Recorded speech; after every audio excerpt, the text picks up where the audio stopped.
Subscribe to my channel Report Stock. Welcome, curious minds. Today we're doing a deep dive, really dissecting a recent press release from TNF Pharmaceuticals. Right. Our goal is to get past the headlines, uncover what's really going on strategically, scientifically. Connect the dots, basically. Exactly. This isn't just a summary, it's about understanding what truly matters in, well, this whole biopharma space. Okay, let's unpack this. And what's really interesting, I think, is how a company's financial health directly supports its science, its ambitions. Yeah. We'll look at their balance sheet changes, yes, but connect that right back to their drug development, give you the whole picture. Okay, so the big news. TNF Pharmaceuticals, Inc., they've significantly improved their financial position just in the last 5 months. Now, for a clinical stage company, one still testing drugs, not selling them yet, what does that financial boost really mean, like practically? Well, it's pretty significant. It means a material reduction in their liabilities, their debts. Okay. And at the same time, they've kept total assets over $17 million as of June 30, 2025.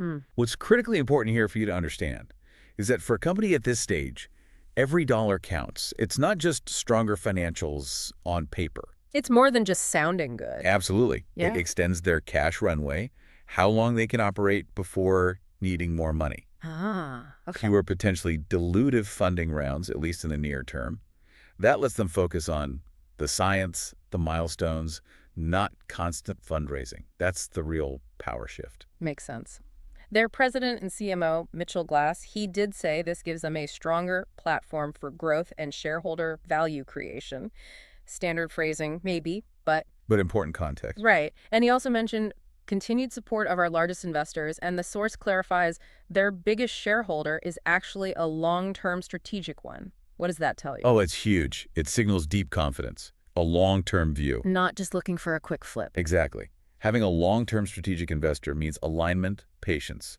In drug development, with its long timelines and high risks, that's invaluable. So this isn't just a blip on the radar. No, the improvement should show up in future financial statements. It suggests a structural change, a more stable foundation they're building. Okay, so we've got the financial engine looking healthier, but what's the actual vehicle they're building? Let's pivot from the numbers to the science. Good idea. They say they're developing novel therapies for autoimmune and inflammatory conditions and aiming to extend healthy lifespan. Ambitious goals. Very. But what really jumped out at me was their aim to treat the causes of disease rather than only addressing the symptoms.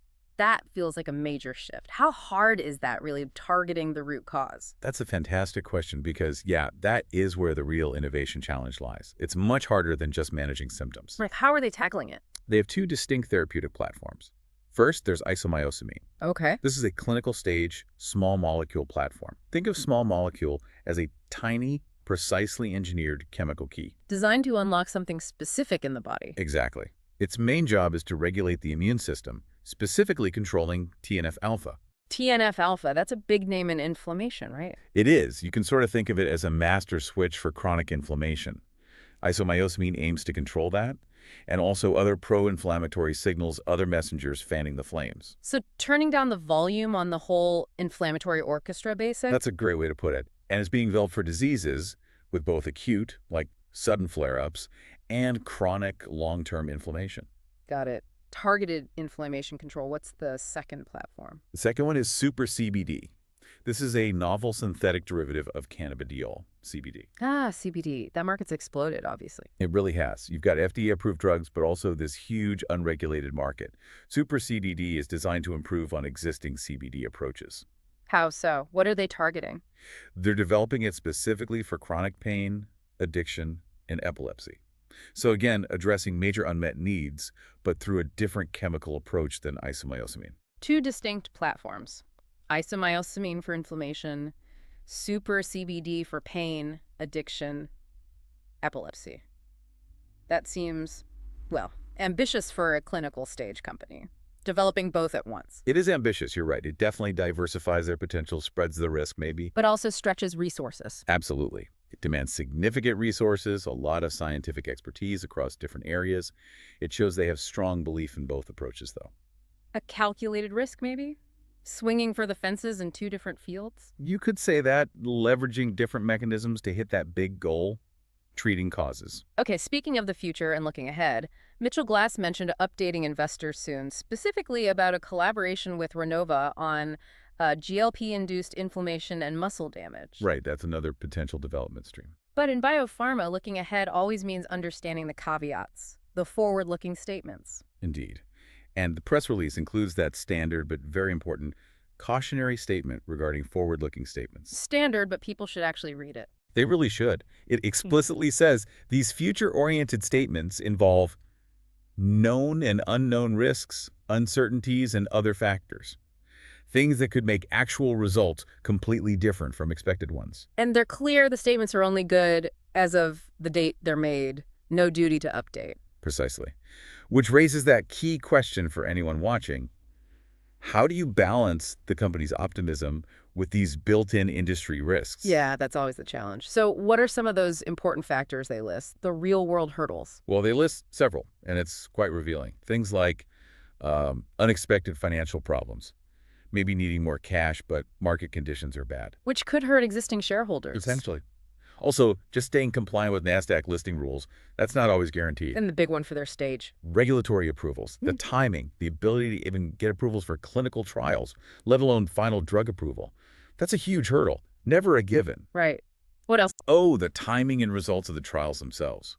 Will the data be good? Will it take longer than planned? The sheer amount of money needed to finish everything. Competition, too, I imagine. Definitely. Increased competition. Changes in politics, the economy, regulations, even things like keeping key staff, protecting their patents, their intellectual property. It's a long list. It is. And they mention this is all laid out in more detail in their public filings, like the Form 10-K annual report. It's there if you want to dig deeper. So let's try to wrap this up. What does this all mean for you, our listener? We've seen TNF Pharmaceuticals shoring up its finances, Building that foundation. developing two pretty interesting, distinct drug platforms for major health issues. Tackling inflammation, pain, addiction, epilepsy. And like any company doing this kind of cutting-edge work, they're upfront, or have to be, about the significant risks involved. Right. The big takeaway, I think, is that you can't just read the headline. Need to look deeper.